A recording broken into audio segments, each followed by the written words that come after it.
सास नंबरी, बहू 10 नंबरी। पूरे घर में मालती देवी का हुक्म चलता था। अपनी बड़ी बहू को वो टीवी के रिमोट की तरह कंट्रोल करती थी। चलो, देर हो रही है। 12 बजे से पहले लड़की वालों के यहाँ पहुंचना है। हाँ हाँ, चलती हूँ। मैं तो भगवान से बस ये दुआ कर रही हूँ कि जिस तरह मेरी बड़ी बहू मेरी मुट्ठी में है, उसी तरह मेरी छोटी बहू भी मेरे इशारे पे नाचे। अरे भगवान, भला इस घर में किसकी हिम्मत है जो तुम्हारे खिलाफ जाने की हिमाकत करे। इस तरह मालती देवी अपने छोटे बेटे की भी शादी कर देती हैं। मालती की छोटी बहू फैशन डिजाइनर का कोर्स करके आई थी। उसका सपना था कि शादी के बाद वो अपना खुद का बुटीक खोले।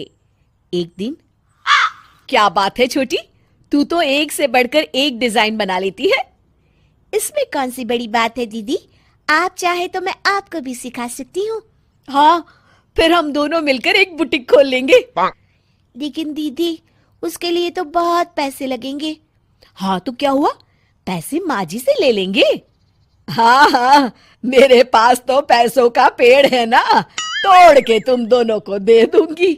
मेरी एक बात अच्छी तरह समझ लो, मैं तुम दोनों को एक ढेला भी नहीं देने वाली। बड़ी आई बुटीक खोलने वाली। ये आप क्या कह रही हैं माँ जी? आप हमारी मदद नहीं करेंगी तो कौन करेगा? अरे अगर बुटीक खोलने का इतना ही शौक है तो अपने माँ बाप से पैसे क्यों नहीं मांग लेती? मेरे पैसों पर क्यों आंख गड़ाए बैठी हो तुम दोनों? इस तरह अपने इरादे स्पष्ट करके मालती देवी वहां से चली जाती है। अरे ये क्या दीदी, माँ जी तो साफ मुकर गई। अब हम क्या करेंगे?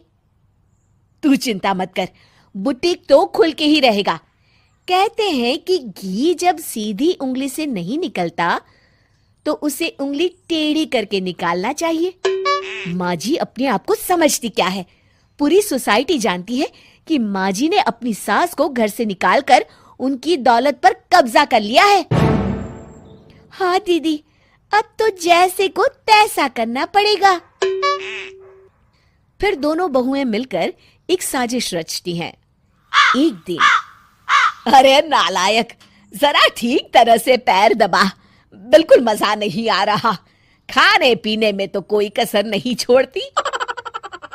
तभी वहां बड़ी बहू हाथ में एक फॉर्म लेकर आती है। माँ जी, आपके लिए एक खुशखबरी है। सरकार सभी बुजुर्गों को हर महीने 10,000 रुपये पेंशन देने वाली है। अरे ये क्या कह रही है तू? क्या सच में मुझे हर महीने घर बैठे 10,000 रुपये मिलेंगे? हाँ माँ जी, दीदी सच कह रही है। कल टीवी न्यूज में इस बारे में बता रहे थे। बस आप ये फॉर्म पढ़ के इसे भर दीजिए और अपने दस्तखत कर दीजिए। मैं इन्हें ले जाकर जमा करवा देती हूँ। अरे नालायक, बड़ी कामचोर है तू। इस बुढ़ापे में कहाँ तुम मुझसे फार्म भरवा रही है? खुद ही भर ले, मैं दस्तखत कर देती हूँ। ठीक है माँ जी। फिर बड़ी बहू बड़ी चालाकी से फॉर्म के पन्नों के बीच प्रॉपर्टी के पेपर छिपा कर रख देती है और उन पर मालती देवी के दस्तखत करवा लेती है। कुछ दिनों के बाद मालती देवी अपने पति के साथ 2 दिनों के लिए अपने एक रिश्तेदार के यहाँ जाती है। दूसरी तरफ दोनों बहुएं पूरे घर पर अपना कब्जा कर लेती हैं। मालती देवी जब अपने रिश्तेदार के यहाँ से लौटती हैं, तब अपने कमरे में ताला लगा देख आग बबूला हो जाती है। अरे नालायको, मेरे कमरे में इतना बड़ा ताला किसने लगाया है? माँ जी, ये कमरा तो मैंने अपने बेटे रोहन को दे दिया है और आज से आप बाहर कोने में जो छोटा कमरा बना है ना, वहां रहेंगी। अच्छा, मैं उस सड़ेले कमरे में रहूंगी है?